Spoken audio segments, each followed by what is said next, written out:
Hi, this is Siva.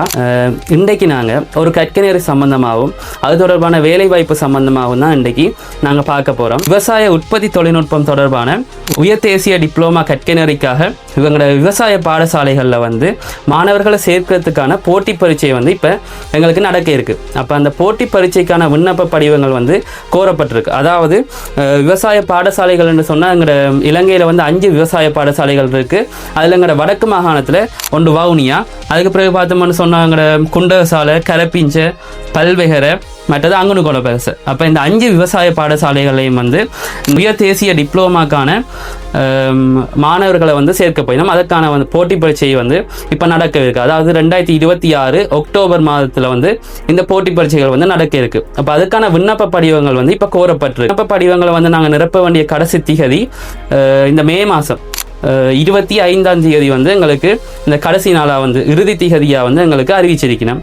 அதாவது இந்த விவசாய உற்பத்தி தொழில்நுட்பம்னு சொல்லி பார்த்தோம்னா எங்களுக்கு ஃபுட் ப்ரொடக்ஷன் டெக்னாலஜியில் உயர் தேசிய டிப்ளோமாண்டா எங்களுக்கு ஹை நேஷனல் டிப்ளோமா, அதாவது NVQ6 மட்டத்துக்கான கற்கனரி தான் இது. இந்த உயர் தேசிய டிப்ளோமா கற்கனரியை பற்றி பார்த்தோம்னா எங்களுக்கு மொத்தமாகவே 2.5 வருடங்கள் எங்களுக்கு இந்த கற்கனரி நடக்கும். அதில் 2 வருடங்கள் எங்களுக்கு இந்த கற்கனரியும் 6 மாத காலம் ஒன் த ஜாப் ட்ரைனிங், அதாவது OJT என்று சொல்லினோம், அதற்கான பயிற்சி நெறியும் நடக்கும். இது முடித்த பிறகு நாங்கள் எங்களோட வேலைகளுக்கு அப்ளை பண்ணக்கூடிய மாதிரியும் இருக்கும்.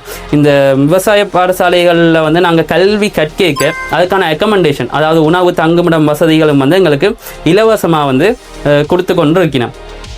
மற்றது இந்த கற்கனரியை நாங்கள் மேற்கொள்கிறதுக்கான எங்களுக்கு என்னென்ன கல்வி தகமைகள் வேணும்னு சொல்லி பார்த்தோம்னு சொன்னால், காப்போத்த சாதாரண தர பரீட்சையில் எங்களுக்கு 6 பாடங்களில் கட்டாயம் சித்தி இருக்கணும். அது எங்களுக்கு முக்கியமாக 3 பாடங்கள், கணிதம், விஞ்ஞானம், தமிழ் அல்லது சிங்களம், இந்த 3 பாடங்கள் உள்ளடங்களாக வேறு இன்னொரு பாடத்திலையும் எங்களுக்கு கிரெடிட் பாஸ், அதாவது C சித்தி நாங்கள் பெற்றிருக்கணும்.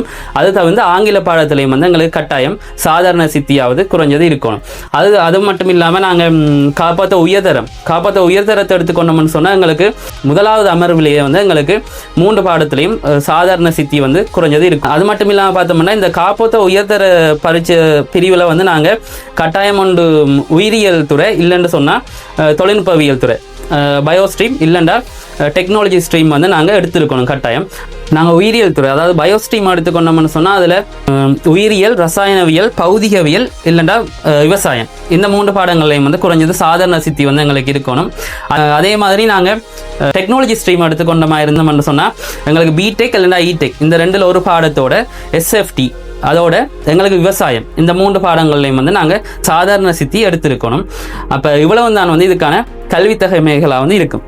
இந்த விண்ணப்பத்துக்கான இறுதி திகதி 2026 மே மாதம் 25ஆம் தேதி இருக்குதால இந்த மாதம் 25ஆம் தேதி எங்களுக்கு 18 வயசுக்கு குறையாமலும் 25 வயசுக்கு மேற்படாதவாறும் இருக்கும். மற்றது இந்த பாடநெறியை நாங்கள் பூர்த்தி செய்கிறதால எங்களுக்கு அரசு சேவைகளில் விவசாய திணைக்களத்துக்கு கீழே வர்ற எங்களை விவசாய போதனாசிரியர், தொழில்நுட்பவியாளர்களுக்கு எங்களால் விண்ணப்பித்துக் கொள்ள முடியும். அதே நேரம் எங்களுக்கு இந்த NVQ சர்டிஃபிகேட்டை வச்சு, NVQ5 NVQ6 சர்டிஃபிகேட்ஸை வச்சு எங்களுக்கு வெளிநாட்டிலையும் வேலை வாய்ப்புகளை எடுத்துக்கொள்வது எங்களுக்கு இலகுவாகவும் இருக்கும்.